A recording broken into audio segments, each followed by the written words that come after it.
Mali po yung sinasabi ng mga kumokontra na walang budget ang PhilHealth. Meron po, napakalaki po ang in-approve na budget ng board ng PhilHealth.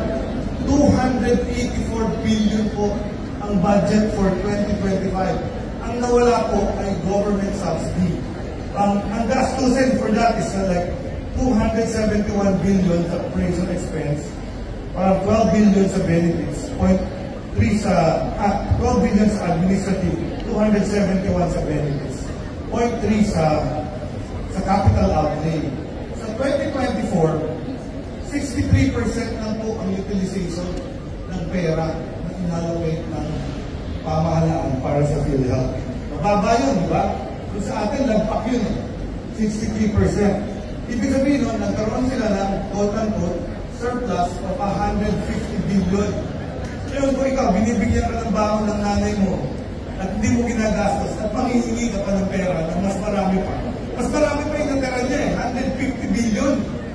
So hinihingi natin 74, di ba? In-approve ko ang present ko sa Kongreso ay 74 billion subsidy for indirect.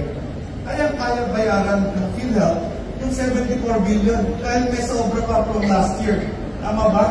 So huwag kayong maniniwala sa nababasa nyo sa social media. Lahat sila mali. Yung 150 billion, kaya bayaran yung yung remainder.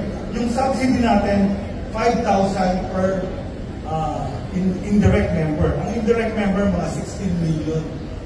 Pag minultiply mo yun, mga 80 billion. Yung magkano ba yung surplus? 150 billion! Ano yung itatago na naman sa bangko yung 150 billion. So tama lang na yung kayang-kayang bayaran ng PhilHealth, yung 80 billion na subsidy ng mga indirect. Intindihan nyo na?